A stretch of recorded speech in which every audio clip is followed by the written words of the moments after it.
అక్కడ నేర్పిస్తున్న ఏ నైపుణ్యం కూడా వాళ్ళకు ఉద్యోగ ఉపాధి అవకాశాలు కల్పించలేని పరిస్థితి.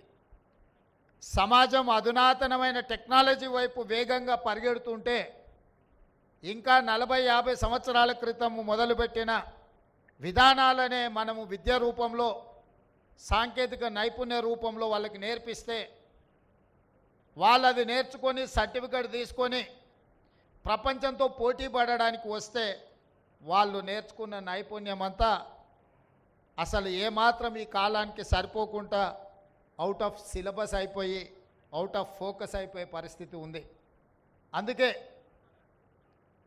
విద్యార్థులు, నిరుద్యోగ యువకుల యొక్క ఆలోచన తెలిసిన వాడిగా మిమ్మల్ని అందరినీ మా కుటుంబ సభ్యులుగా భావించి, మా తమ్ముల్లో, మా చెల్లెల్లో ఒకవేళ ఉద్యోగ ఉపాధి అవకాశాలు లేకపోతే కుటుంబ సభ్యుడిగా, కుటుంబ పెద్దగా వాళ్ళకి ఎలాంటి నైపుణ్యాన్ని నేర్పించాలి, వాళ్ళకి ఎలాంటి ఉద్యోగ ఉపాధి అవకాశాలు కల్పించాలన్న ఆలోచన చేసి అధికారులతో సంప్రదించి మనసు పెట్టి చేసిన ఆలోచననే ఈనాడు ఏర్పాటు చేసిన ఏటీసీలో అడ్వాన్స్డ్ టెక్నాలజీ సెంటర్స్ అని చెప్పి నేను ఈ సందర్భంగా గర్వంగా నేను చెప్పదలుచుకున్నాను.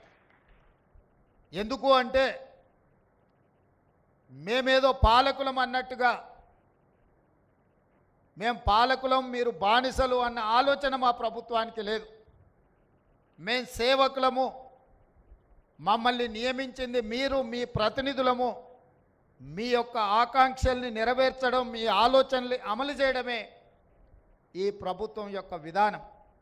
అందుకే ఈనాడు ఈ రాష్ట్రంలో దాదాపుగా 40 లక్షల మంది నిరుద్యోగ యువతీ యువకులు ఉద్యోగ ఉపాధి అవకాశాలు లేక తెలంగాణ పబ్లిక్ సర్వీస్ కమిషన్ చుట్టూతోనో, పోలీసు రిక్రూట్మెంట్ బోర్డుల చుట్టూతోనో, మెడికల్ అండ్ హెల్త్ రిక్రూట్మెంట్ బోర్డుల చుట్టూతోనో లక్షలాది మంది తిరగడంతో సంవత్సరాల కొద్ది కాలం వాళ్ళ సమయాన్ని వృధా చేసుకొని గ్రామీణ ప్రాంతాలలో నుంచి కోచింగ్ సెంటర్ల కోసం హైదరాబాద్కు వచ్చి 10 సంవత్సరాలు మీ విలువైన వయసు, మీ విలువైన కాలము వృధా అయిపోయి ఆత్మహత్యలు చేసుకోవాల్సిన పరిస్థితులు వచ్చిన తెలంగాణ రాష్ట్రంలో దాపురించినాయి.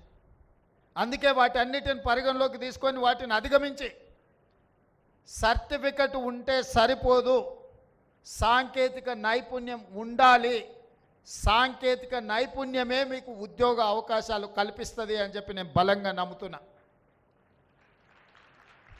నా సొంత అనుభవమే నేను చెప్పదలుచుకున్నా. నేను సొంత ఇల్లు కట్టుకుందామని పని మొదలు పెడితే సైట్ సూపర్వైజర్ కోసం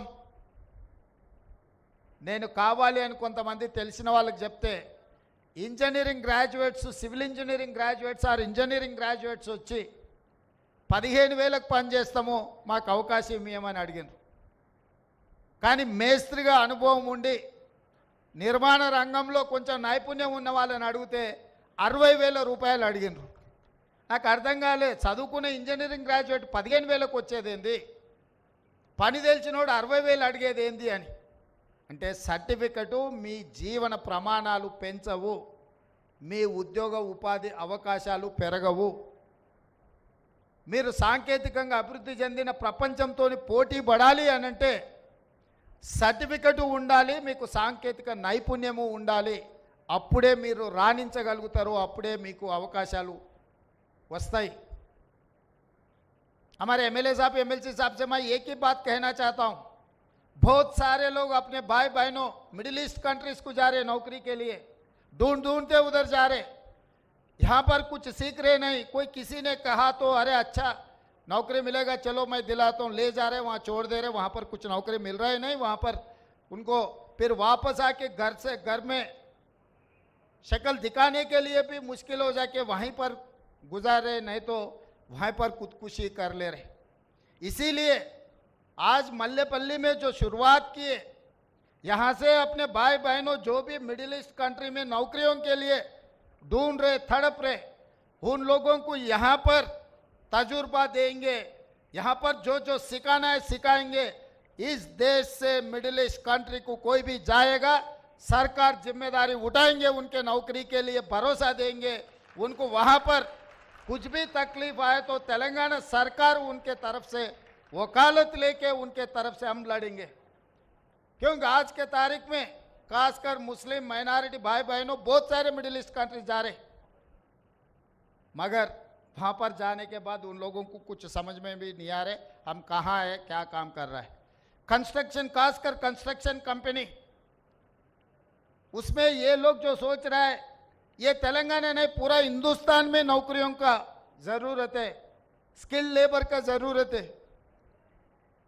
ప్రతి విషయంలో ఫాల్ సీలింగ్ నుంచి ఎలక్ట్రికల్ వర్క్ నుంచి ప్లంబింగ్ వర్క్ నుంచి డ్రైవింగ్, ఇవాళ రేపు 2 కోట్లు 3 కోట్లు 4 కోట్లు పెట్టి కార్లు కొనుక్కుంటున్నారు. సరైన డ్రైవర్ దొరకకపోవడం వల్ల ఎవరినో ఒకరిని పెట్టుకుంటే వాడు రోడ్డు మీద తీసుకొని పోయి గుద్దితే 10 లక్షలు 20 లక్షలు 50 లక్షలు రిపేర్కే ఖర్చు అవుతుంది. మంచి డ్రైవింగ్ శిక్షణ ఉన్నవాడు ఉంటే 50,000 60,000 ఇవ్వడానికి ఎవరికి సమస్యనే లేదు. ప్రాక్టికల్గా మేమందరం కూడా ఆ సమస్యను ఎదుర్కొంటున్నాం. డ్రైవింగ్ వచ్చు అనడం, డ్రైవింగ్ వచ్చు, ఆటో కూడా నడపవచ్చు,